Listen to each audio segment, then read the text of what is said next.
এই দুনিয়ার মধ্যে সম্পদের পাহাড় তৈরি করছেন, টাকা পয়সা ধন দৌলত।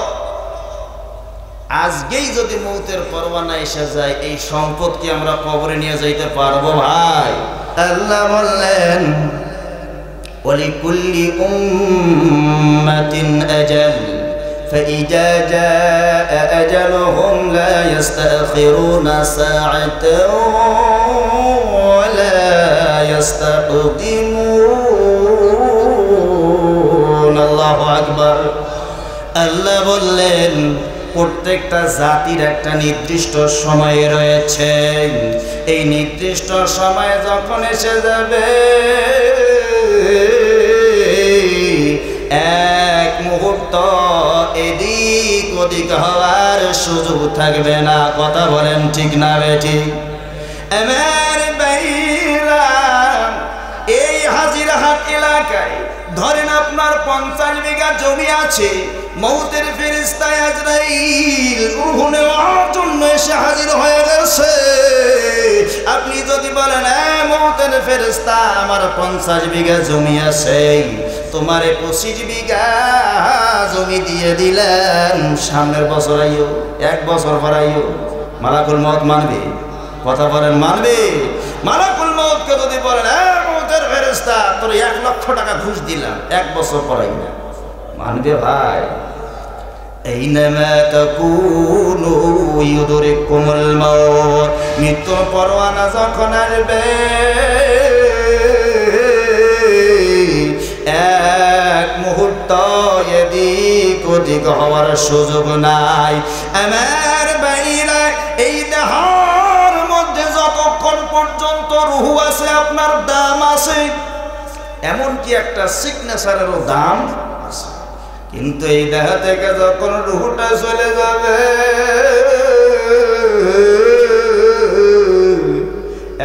এক পয়সার মূল্য আপনার নাই। আমার বন্ধুগণ, কত মহব্বতের সন্তানেরা স্ত্রী স্বজন বিলাপ করে কান্না করবে, কান্না করতে করতে জমিন ভিজায়া ফেলবে। যতই কান্না করুক, একদিনের ওপর 2 দিন আপনার লাশটা দুনিয়ার জমিনে রাখবে না। কথা কোন ঠিক না ঠিক? যাদের এত মহব্বত করলেন, শরীরের ঘাম ঝরাইয়া খাওয়াইলেন, আপনি যেই ঘরের মধ্যে মারা গেছেন, লক্ষ্য করে দেখবেন ওই ঘরের মধ্যে যাইতে আপন স্ত্রী আপন সন্তান ভয় পায়। কথা কোন ঠিক না ঠিক? কার জন্যই পৃথিবী, কার জন্যই মায়ার পৃথিবীতে সম্পদের পাহাড় তৈরি করলেন? মৃত্যুবরণ করবার পর এই সম্পদ, এই আত্মীয় স্বজন, মায়ার বন্ধন কোনো কাজে আসলো না। আমার ভাইরা, আল্লাহ বলছেন ওয়ান্নাসিআতি গারকা ওয়ান্নাশিতাতি নাশতা। মৌত হলো 2 ধরনের, 2 ধরনের মৃত্যুর কথা এই জায়গার মধ্যে আল্লাহ বলছেন। কোন নেককার বান্দা, কোন বদকার বান্দা কেমনে মারা যায়, এই কথা আল্লাহ কোরআনের মধ্যে বলছেন। কোন বেঈমান, নাফরমান, বেনামাজি, মদখোর, সুদখোর, এক কথায় কোন নাফরমান যখন মৃত্যু শয্যায় পড়ে যায়, মুমূর্ষ অবস্থায় পড়ে যায়, মালাকুল মউত আজরাইল একটা ভয়ঙ্কর আকৃতির চেহারা নিয়ে, একটা বিকট আকৃতির চেহারা নিয়ে ওই বদকারের রূহ নেওয়ার জন্য চলে আসে।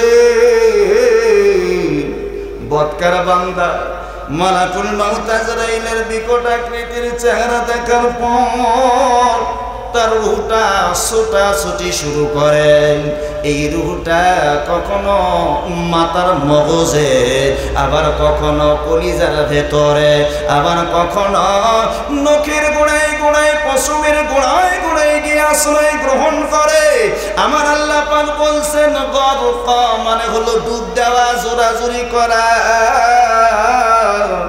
মালাকুল মউত আজরাইল ভেতর থেকে রূহটা টান মেরে বাহির করে নিয়ে আসবে। আমার ভাইরা, বড়শি দিয়ে যেমন মাছ ধরা হয়, মাছ যদি একবার ওই টোপটা ভালো করে গিলে ফেলে, হাজার ছোটাছুটি করলেও কিন্তু মাছ বাহিরে আসতে পারে না। এমনই ভাবে বদকারের রূহ লইয়া দুর্গন্ধযুক্ত কাপড়ের মধ্যে পেঁচাইয়া ফেরেশতা যখন আসমানের দিকে নিয়ে যায়, প্রথম আসমানের ফেরেশতারা বলে, এটা কার রূহ এত দুর্গন্ধময়? এত জোরে একটা ধাক্কা মারবে, এক ধাক্কায় মাটির নিচে ৭৪,০০০ গজ নিচে যেই জায়গাটার নাম হলো সিজ্জিল, যুগে যুগে যত বেঈমান নাফরমানের রূহ রাখা আছে, নমরুদ ফিরাউনের রূহ রাখা আছে, এই জায়গার মধ্যে বদকারের রূহ রেখে দেওয়া হয়। কিন্তু পক্ষান্তরে যারা আল্লাহর নেক বান্দা হয়, পেয়ারা বান্দা হয়, আল্লাহ বলছেন ওয়ান্নাশিতাতি নাশতা, মৃদুভাবে হালকাভাবে রুহের বাঁধন ছিঁড়ে দেওয়া হয়। কোন সুবহানাল্লাহ, একটু জবান খুলে বলেন সুবহান। আমার ভাইরা, মায়ের কোলে সন্তান যেমন দুধ পান করতে করতে ঘুমায়া যায়, নেক বান্দার রূহটা এমন ঘুমের ঘরে কবজ করা হয়। আমার বন্ধুগণ, চমৎকার আকৃতির ফেরেশতা এসে রূহ নিয়ে যায়, জান্নাতি রুমাল নিয়া, ঘ্রাণযুক্ত রুমালের মধ্যে পেঁচাইয়া এই রূহ নিয়ে যখন আসমানের দিকে ফেরেশতারা রওনা হয়, প্রথম আসমানের ফেরেশতারা বলে, এটা কার রূহ? এত ঘ্রাণযুক্ত রূহ, আমার দিক দিয়ে নিয়ে আসো। আর এক ফেরেশতা বলে, আমার দিক দিয়ে নিয়ে আসো।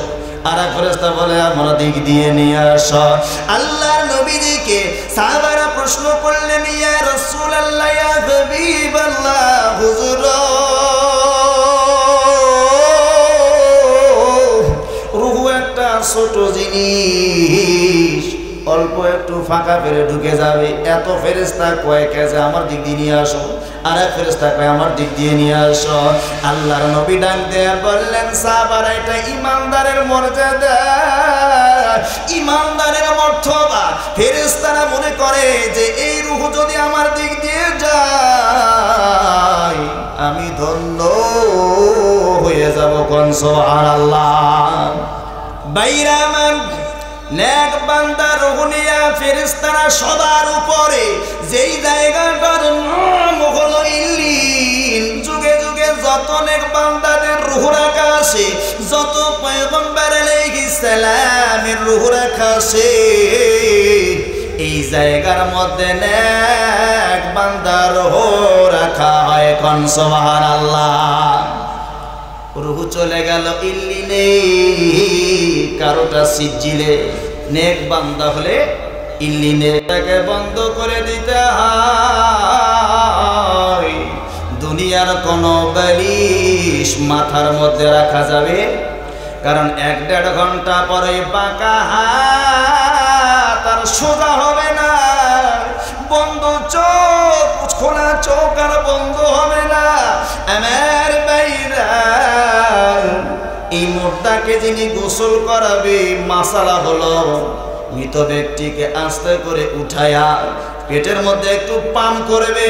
পাম্প করার সঙ্গে সঙ্গে পায়খানার রাস্তায় যদি ময়লা থাকে, হাতের মধ্যে কাপড় পেঁচাইয়া, গামছা পেঁচাইয়া পরিষ্কার করে দেবে। ডানে পানি দিয়া, বামে পানি দিয়া গোসল করায়া, 3 কাপড় পরায়া জানাজার জন্য রেডি করবে। কোন মারহাবা। আমার ভাইয়েরা, মনে রাখবেন, 3 কাজে দেরি করা যাবে না। জোরে কোন কয় কাজে? জোরে বলেন, কয় কাজে?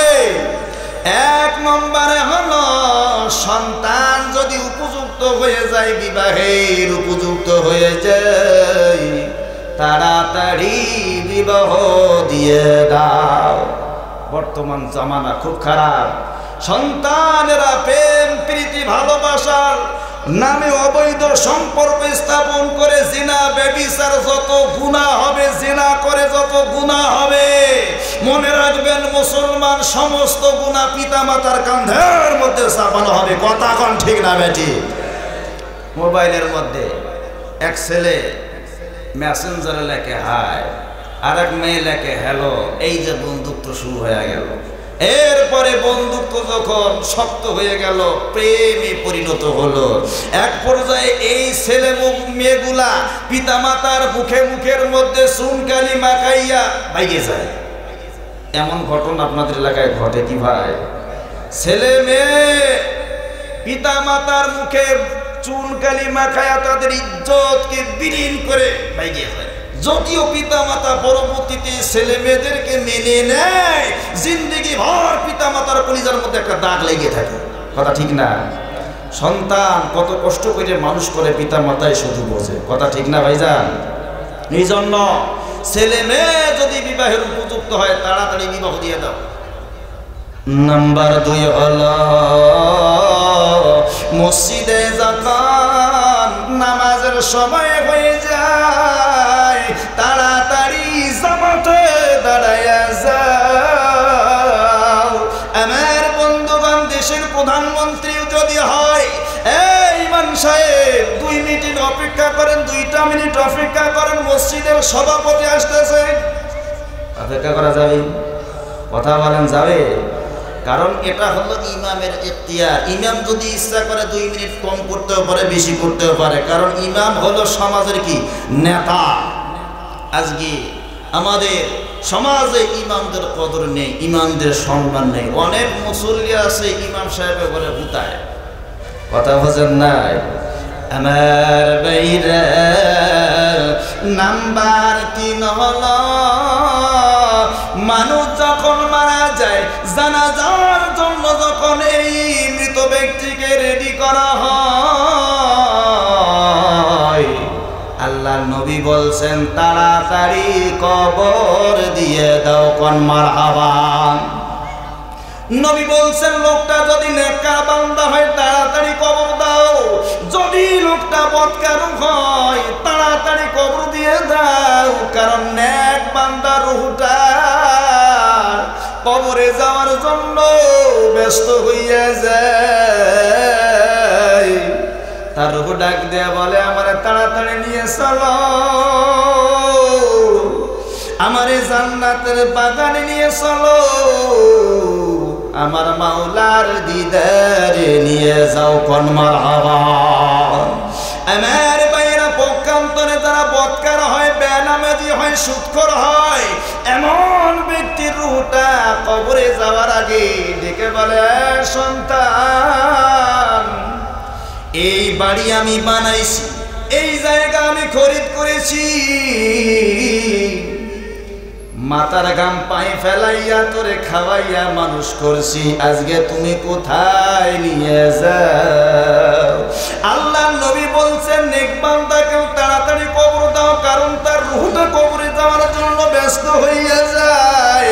হাদিস, ইন্নাল কুবুরা মির রিয়াজিল জান্নাতি আও হুফরাতিন মিন হুফরাতিন নার।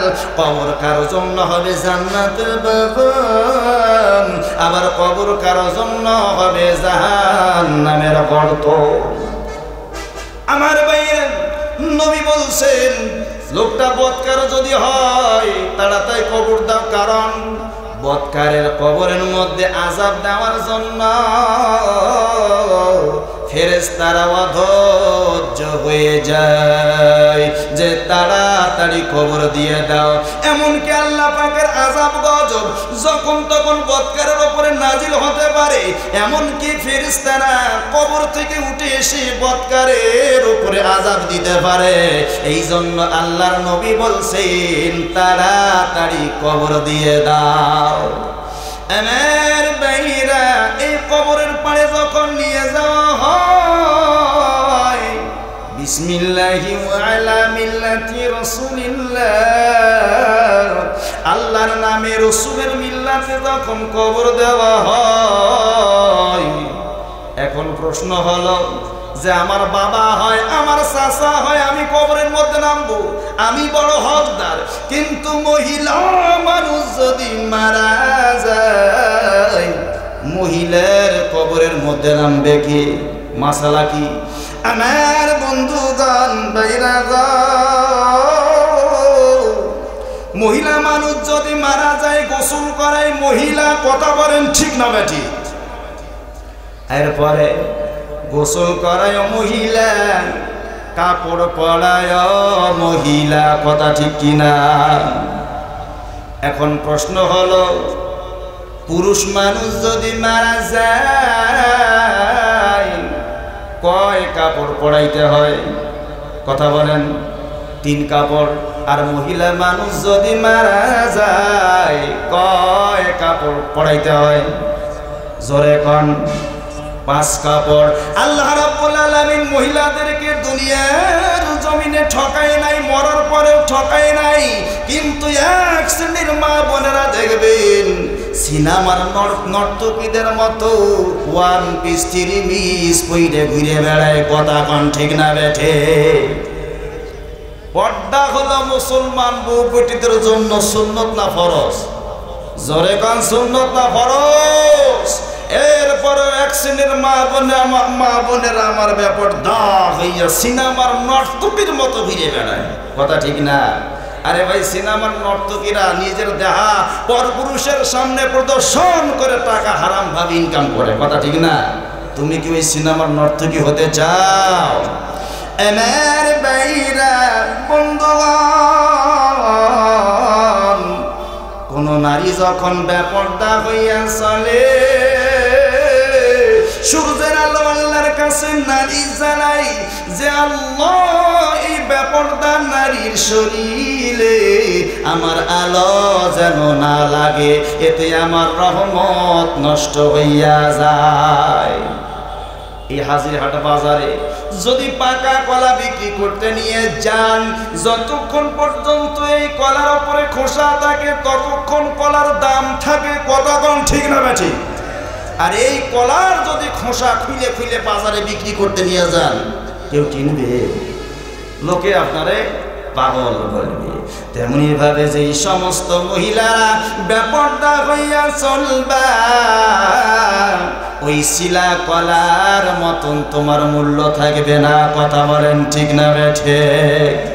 আমার বন্ধুগণ, মহিলাদের দাম নাই বর্তমান সমাজে। যেই জায়গায় যান মহিলার ব্যাপার, টিভির মধ্যে একটু দেশ বিদেশের খবর শুনবেন, দেশের অবস্থা সম্পর্কে জানবেন, ওই টিভির মধ্যে বেটি মানুষ খবর পড়ে, কথা ঠিক না বেটি? ক্যাম্পাসের মধ্যে ও মহিলা, দোকানে চা খাবার বসেন, এই জায়গায় মহিলার পোস্টার আছে। জামালপুরে আমি ইমামতি করছি, বুঝছেন, চর এলাকায় এক বাসার মধ্যে দাওয়াত খাবার গেলাম, বেড়ার বাসা, চর এলাকার বাসা তো, ওই কুটিপুতির বাসাও বেড়ার, এরপরে দরিদ্র লোকের বাসাও বেড়ার। এই বাসার মধ্যে দাওয়াত খাবার গেলাম, দোয়া করবো, এমন সময় দেয়ালের মধ্যে একটা বিশাল করে একটা পোস্টার দেখতে পাই না। এই পোস্টারের মধ্যে একটা পুরুষ আর একটা মহিলারে এমন জোরে সিপাইয়া সাপাইয়া জড়াইয়া ধরছে। আমি বললাম এটা কার ছবি? মুরব্বী কয়েকজন বসিয়ে আছে, শুধু হাসতেছে, কয় না যে কার ছবি। ছোট্ট একটা বাচ্চা ছাওয়া কইতেছে, হুজুর এটা হলো নায়ক সাকিব খানের পূর্ণিমা।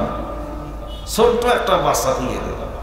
শুধু তাই নয়, সব জায়গায় বেডি মানুষের ছবি, এমনকি 1 টাকার একটা শ্যাম্পু কিনবেন, এই জায়গার মধ্যেও বেডি মানুষের ছবি আছে, কথা বলেন ঠিক না ঠিক? আমার বন্ধুগণ বাইরা মা বোনেরা গো, একটু লক্ষ্য করো, মহিলাদের জন্য আমার আল্লাহ জান্নাত অতি সহজ করে দিয়েছেন। শরীয়তের ভাষায় নারী হলো 2 প্রকার, একটা হলো নুশুজা নারী আর একটা হলো সলেহা নারী। যেই নারী বদ নারী, তার মধ্যে বদ বৈশিষ্ট্য হলো সুন্দর সুন্দর ওঠ পালিশ ফেয়ার লাভলি কসমেটিক আলতা পরিয়া রাস্তায় যখন ঘুরবে ওই বকাটে ছেলে ইফটিজিং করবে, কুদৃষ্টিতে তাকাবে। কথা কন ঠিক না বেঠিক? এটা জোরে কন। আমার ভাইয়েরা, মা বোনেরা লক্ষ্য করুন, মহিলাদের জন্য জান্নাত অতি সহজ করে দিয়েছেন আল্লাহ। কোন নারী যদি মায়েরা গর্ভবতী অবস্থায় সন্তান যখন দুনিয়ার জমিনে ভূমিষ্ঠ হয়ে যায়, প্রসব বেদনার একটা যন্ত্রণা আছে না নাই? আমরা পুরুষ এটা অনুভব করি না, কিন্তু মহিলারা এই প্রসব বেদনায় যন্ত্রণা পাইয়া এক একটা করে ডাক দেয় আল্লাহ। আমার আল্লাহ কয়, বান্দি রে, এই একটা ডাকের বিনিময় আমি আল্লাহ এক একটা কবুল হজর সওয়াব তোমার আমল নামায় লিখে দিলাম। সুবহানাল্লাহ। সন্তান পেটের মধ্যে অনেক মা রাত্রে বেলায় ভালো ঘুম পাড়তে পারো না, সন্তান পেটের মধ্যে পা দিয়া ঘুতা মারছে, লাথি মারছে, মা তুমি ঘুমাইতে পারো নাই। ওই যে না ঘুমানোর কারণে সারা রাত জেগে জেগে নফল তাসবিহ পড়লে যেই সওয়াব হয়, ওই পরিমাণের সওয়াব আল্লাহ তোমার আমল নামার মধ্যে লিখে দেয়। মারহাবা কন। কোন নারী যদি গর্ভ অবস্থায় 2 রাকাত নফল নামাজ পড়লো, 80 রাকাত নফল নামাজের সওয়াব আমল নামায় লেখা হয়। আরেকবার কোন সুবহানাল্লাহ। এত সহজ পদ্ধতিতে মহিলারা জান্নাতে যেতে পারে, কিন্তু আল্লাহর নবী মিরাজে জান্নাত জাহান্নাম প্রদর্শন করেছেন। জাহান্নামের ভেতরে নবীজি সবচেয়ে বেশি জাহান্নামী দেখেছেন মহিলারা। কারণটা হলো বেপরদা হওয়ার কারণে। কথা কোন ঠিক না বেঠিক? মহিলাদের পর্দা করার দরকার আছে না নাই? আমার ভাইরা, তাহলে মহিলা মানুষ যদি মারা যায় কয় কাপড় পরাইতে হয়? জোরে কম। পুরুষ মানুষ যদি মারা যায় কয় কাপড় পরাইতে হয়? আরো জোরে কন। এমন এক শ্রেণীর লোক আমাদের সমাজে আছে, মহিলাও নয় পুরুষও নয়, তাদেরকে কি বলা হয়? এই হিজড়া যদি মারা যায়, হিজড়ার জন্য কয় কাপড় পরাইতে হয়? পারবেন? আমি বলবো। আমার ভাইরা, হিজড়া যদি মারা যায়, হিজড়ার মধ্যে 2টা ভাগ আছে। দেখবেন এক শ্রেণীর হিজড়া, যেই হিজড়ার মধ্যে পুরুষের আকার আকৃতি বচন ভঙ্গি বেশি পাওয়া যায়, ওইটারে পুরুষের কাপড় 3 কাপড় পরাও। আর যে হিজড়ার মধ্যে মহিলার আকার আকৃতি বচন ভঙ্গি বেশি পাওয়া যায়, এই হিজড়ারে 5 কাপড় মহিলার কাপড় পরায়া জানাজা কইরা দাফন কইরে দাও। বুঝছেন আমার বন্ধুগণ? তাহলে মহিলা মানুষের কবরের মধ্যে নামবে কে? পুরুষ যদি মারা যায়, যে আমার বাবা হয়, চাচা হয়, খালু হয়, আমি কবরে নামবো, কিন্তু মহিলা মানুষের কবরের মধ্যে নামবে কি? ও আমার বন্ধুগণ,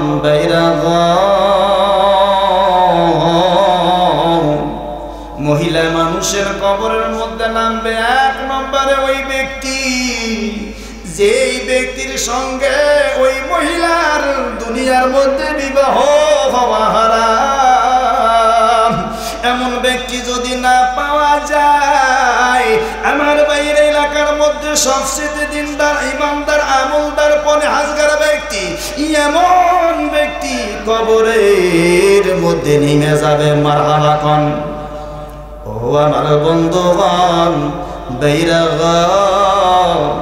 এইবার কবরের মধ্যে নামানো হলো। কবরের মধ্যে নামাইয়া দাফন কার্য যখন শেষ হয়ে যায়, আল্লাহ নবী বলছেন, তোমার মুসলমান ভাই যখন মারা যায়, তার কবর দেবার পর কিছু সময় তার কবরের পাশে একটু দাঁড়াও, তার জন্য একটু দোয়া মাগফিরাত করো। কারণ এখান থেকে তোমরা যখন 40 কদম চলে যাবে,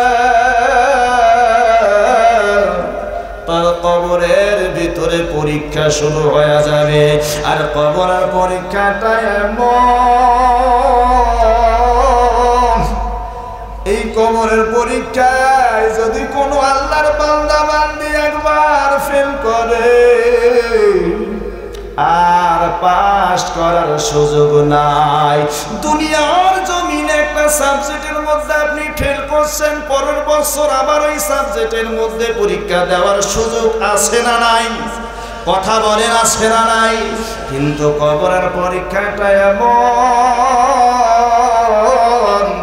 কোন আল্লাহর বান্দা বান্দি যদি একবার কবরের পরীক্ষায় ফেল করে, হাসর মিজান ফুলসিরাত সব ধাপ ফেল করে আল্লাহর জাহান্নামের মধ্যে চলে যাবে। আমার বন্ধুগণ, কবর হবার পর মানুষ যখন 40 কদম এসে যায়, দুইজন ফেরেশতা কবরের মধ্যে প্রবেশ করে সওয়াল জবাব করার জন্য। এই দুই ফেরেশতার নাম কি? জোরে কোন? আল্লাহর নবীকে প্রশ্ন করা হলো, ইয়া রাসূলুল্লাহ, ইয়া হাবিবাল্লাহ, মুনকার নাকির নামক দুই ফেরেশতা কবরে আসে প্রশ্ন করার জন্য। ইয়া রাসূলুল্লাহ, ইয়া হাবিবাল্লাহ, মুনকার নাকির ফেরেশতার আগে কি কোনো ফেরেশতা কবরের মধ্যে আসে?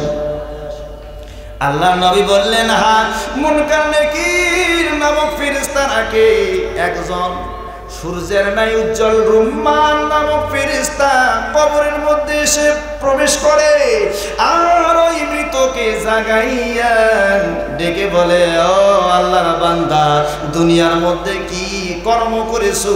ভালো কর্মগুলো, খারাপ কর্মগুলো লিখে দাও। মৃত ব্যক্তি ডাক দিয়ে বলবে, আমার কাছে খাতা কলম কিছুই নাই, কি দিয়ে লিখবো?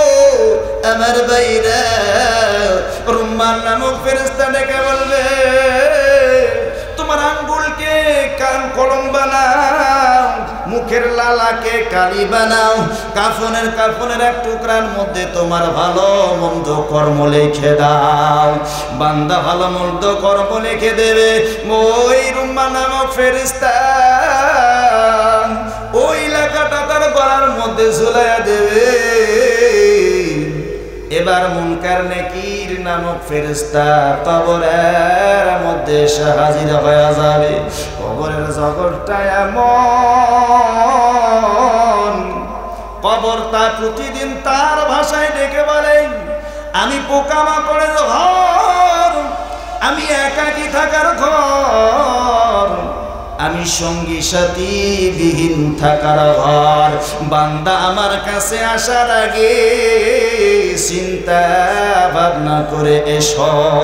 আমার বাইরা, কোন নেককার বান্দাকে, কোন আল্লাহর পেয়ারা বান্দাকে যখন কবরের মধ্যে রাখা হয়, কবর ডাক দেয়া বলে, আল্লাহর বান্দারে, দুনিয়ার জমিনে যত লোক চলাফেরা করেছে আমার উপরে, সমস্ত লোকের সাথে তুমি ছিলে আমার কাছে উত্তম। মারহাবা কোন।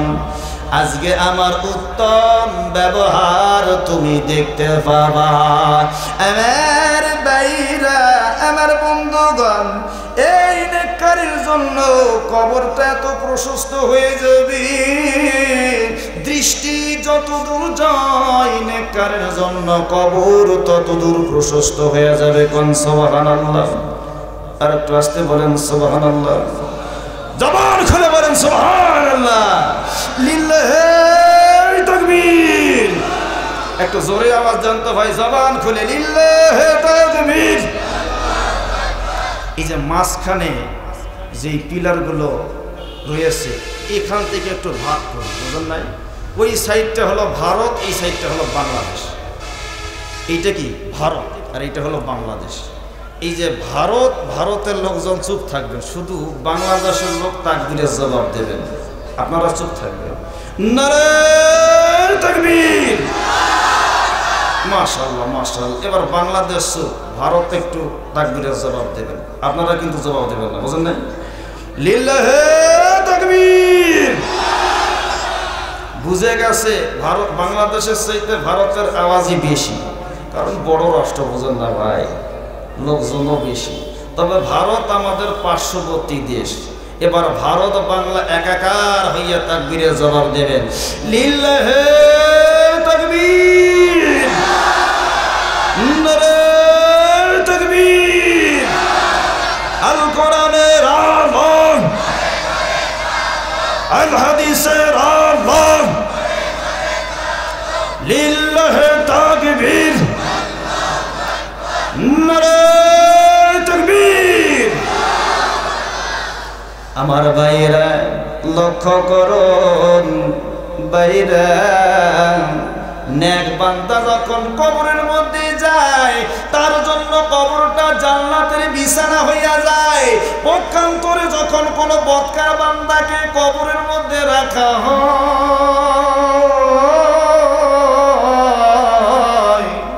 বন্ধুরে, কবর তার ভাষায় ডেকে বলে, আল্লাহর বান্দারে, দুনিয়ার মধ্যে যত লোক আমার উপরে চলাফেরা করেছে সবার চেয়ে তুমি ছিলে নিকৃষ্ট।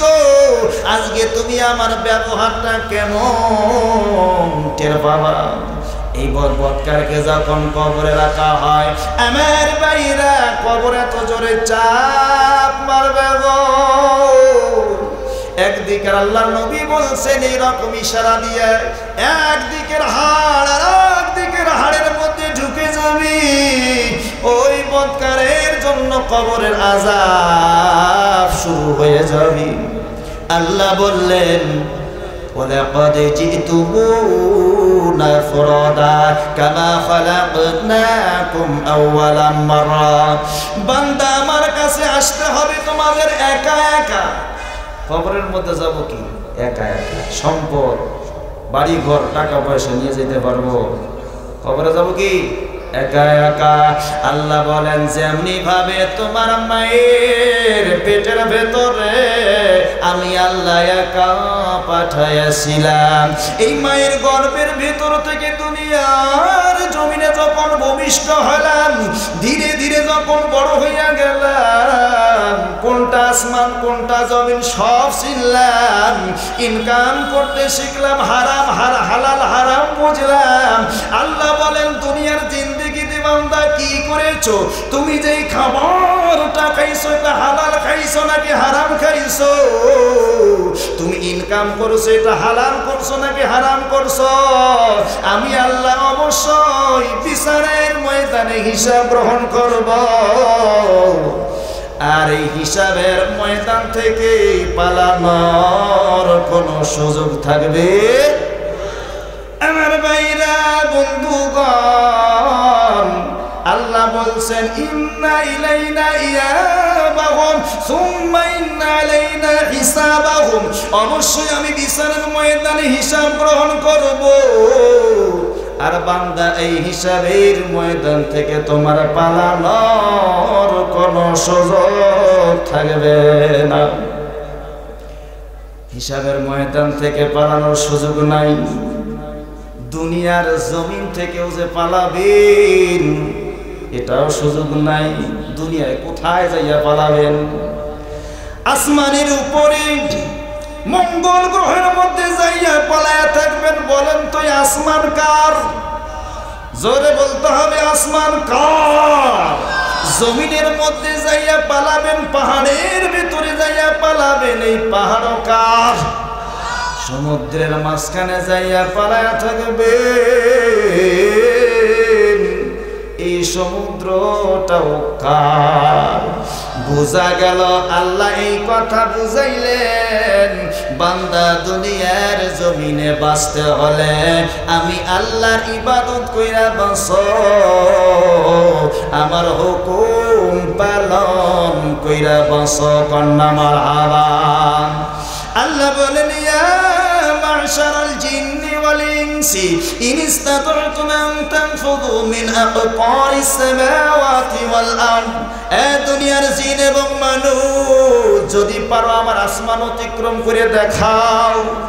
যেই দিকে যাবেন সবই আল্লাহর ব্যাপার। সুতরাং সেই আল্লাহর হুকুম পালন করে দুনিয়ার জিন্দেগিতে বাঁচতে হবে, সেই আল্লাহর আইন দিয়া সমাজ রাষ্ট্র কায়েম করতে হবে। কথা কোন ঠিক না ঠিক?